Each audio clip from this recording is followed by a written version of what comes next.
तो बिहार की जनता समझ गई है कि नीतीश कुमार से बिहार का परिवर्तन नहीं होगा, बिहार का विकास नहीं होगा, ना तो ये सुधरेंगे ना इनके पदाधिकारी सुधरेंगे।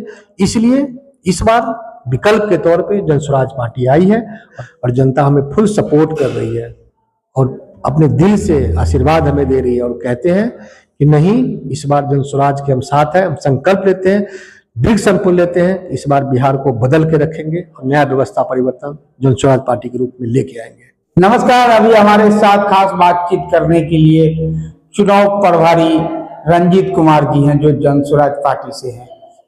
कड़ी मेहनत करते हैं, दिन रात जो है पार्टी के प्रचार प्रसार के लिए हर क्षेत्र का दौरा करते हैं। पहले तो सर हमारे चैनल में आपका स्वागत है। बहुत बहुत धन्यवाद और आपके दर्शकों को बहुत बहुत आभार, शुक्रिया। और हम आग्रह करेंगे कि आपके चैनल को देखें और जन स्वराज की बातों को सुने। अच्छा, कड़ी मेहनत करते हैं पार्टी के लिए, दिन रात एक कर देते हैं, कितना कठिनाइयों का सामना करना पड़ता होगा? देखिए, कठिनाई जब तक नहीं होगी तब तक उसका रंग उभर के नहीं आएगा। तो मेहनत तो हम कर रहे हैं और मेहनत का हमें उसका फल भी मिल रहा है। हम लोगों के बीच जा रहे हैं और जन स्वराज की बातों को लोगों के बीच रख रहे हैं, उनकी बातों को बता रहे हैं। और लोग बड़े ही चाव से कहते हैं ना कि मतलब कुछ खाना जब अच्छा बनता है तो लोग बड़े स्वाद ले लेके सुनता है। तो जनता तो त्रास्त हो चुकी है। जनता जब त्रास्त हो गई तो जनता के सामने जो हम अपनी बातें रख रहे हैं और जो ये भ्रष्ट सरकार की बातें को बता रहे हैं, तो जनता बिल्कुल हमें उसमें सहमति देती है, कहती है भैया बदलाव तो बहुत जरूरी है। 30-40 सालों से हमारा दम घुट गया है, दम घुट के रह गया, ना तो हम जी पा रहे हैं ना तो हम मर पा रहे हैं, बिल्कुल घुट घुट के जिंदगी जी रहे हैं।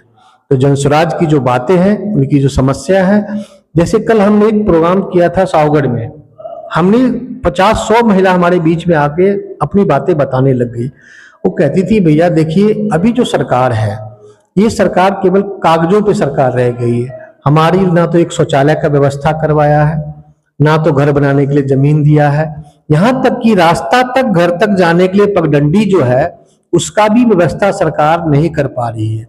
इसकी बात जब तक हम पदाधिकारी के बीच रखते हैं तो डांट फटकार दिया जाता है। जो वहाँ के लोग हैं वो हमें सही तरह से जिंदगी जीने पे मजबूर करते हैं और जब हम ये बातें को रखते हैं तो हमें वहां से भगा दिया जाता है।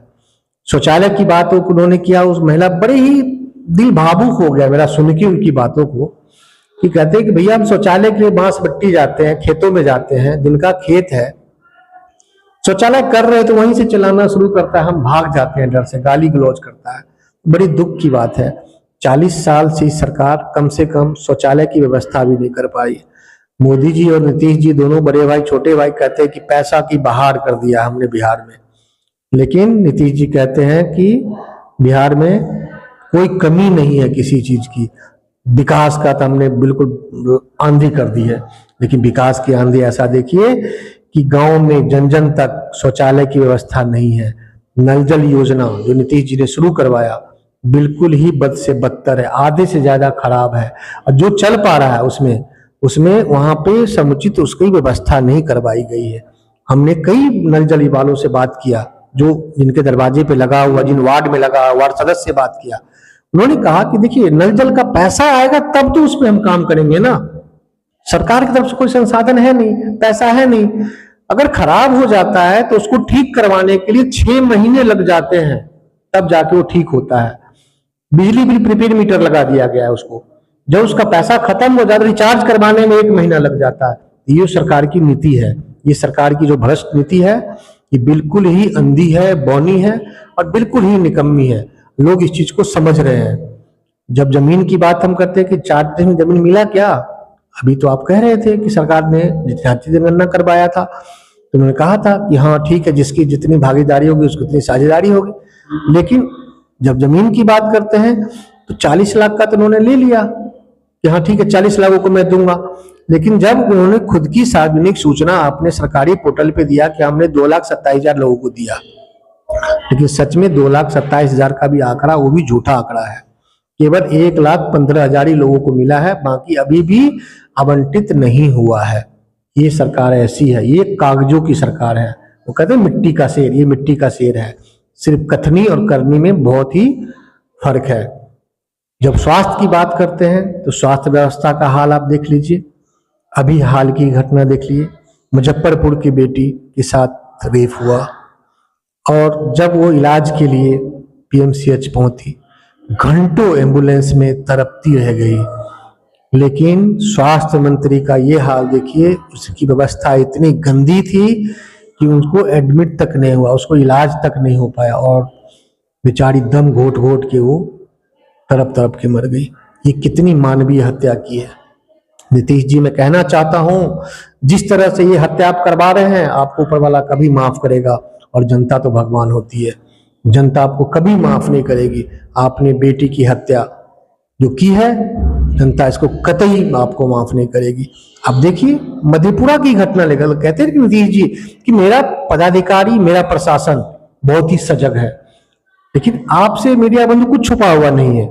अभी हाल की घटना आप देखिए, चांदनी चौक का घटना, एक होटल कारोबारी को जाके गोली मार दिया जाता है और जब उनकी पत्नी द्वारा कॉल किया जाता है एम्बुलेंस को, तो 2-2.5 घंटे तक एम्बुलेंस नहीं पहुंचती है। तो ये सरकार इस पे विफल नहीं दिखती है क्या? सरकार बिल्कुल ही पंगु है, सरकार बिल्कुल ही अंधी है, भ्रष्ट है। और आज इतने दिन हो गए हैं, इस पे कहीं कोई पदाधिकारी संज्ञान अभी तक नहीं लिया, किसी को कोई अरेस्ट नहीं हुआ है, किसी पे कोई कार्रवाई नहीं हुई है। दूसरी घटना आपके सामने सिंहेश्वर का देख लीजिए। मास्टर साहब स्कूल से पढ़ा के निकले, एक अच्छे सत्संगी भी थे वो, आपको मालूम ही होगा, एक कथावाचक थे, स्कूल में पढ़ाते थे, बच्चों को अच्छी शिक्षा देते थे, और आज वो स्कूल से बाहर निकलते हैं और उनको गोली मार दिया जाता है। तो कहीं ना कहीं सरकार बिल्कुल ही निकम्मी हो गई है, बिल्कुल ही भ्रष्ट हो गई है। तो हम जनता के बीच जाके यही सब बात रखते हैं कि देखिए, ये सरकार अगर अच्छी होती तो ये दिन ब दिन घटना नहीं होता, क्योंकि नीतीश जी को तो प्रेरित है जंगल राज वन से, क्योंकि जंगल राज वन देखा है। जंगल राज में जो व्यवस्था परिवर्तन की बात कर रहे थे, ये गुंडा परिवर्तन था, गुंडों की पूरी बादशाही हो गई थी। पैसा आना है, पैसा लेना है, पैसा देना है, तो पदाधिकारी मस्त है। क्या होगा? पैसे तो नीचे से लेके ऊपर तक पहुंच रहा है। तो सरकार कहीं ना कहीं बढ़ावा दे रही है क्राइम को। अगर सरकार के अंदर हल्की भी अगर एक नियत साफ होती तो आज ये हाल बिहार का नहीं होता। प्रशांत जी इसीलिए कहते हैं कि जागो, जनता कहते हैं कि जागरूक होइए।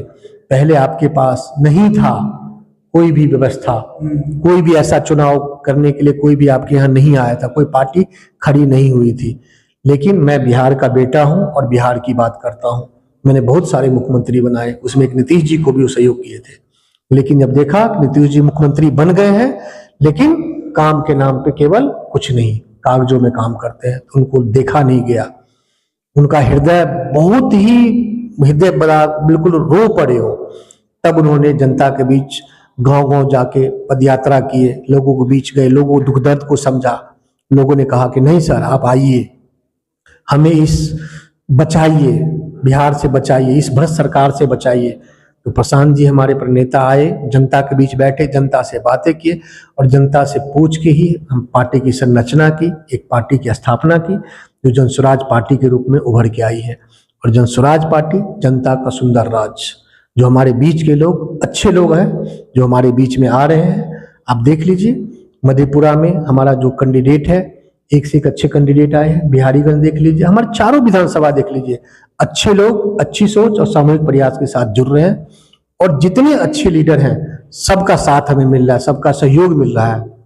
और सबका यही कहना है कि 2025 में ऐसा बिगुल फूकेगा, ऐसी एक आवाज आएगी कि 2025 जनसुराज पार्टी की लहर रहेगी और सरकार में पूर्ण रूप से सरकार बनाएगी और सत्ता को हिला के रख देगी। और ये भ्रष्ट सरकार है, उसको उखाड़ फेंकेगी और व्यवस्था परिवर्तन एक मुहिम को अच्छे ढंग से सुचारू रूप से एक नया बिहार बसाएंगे, नया बिहार, नया मधेपुरा बनाएंगे।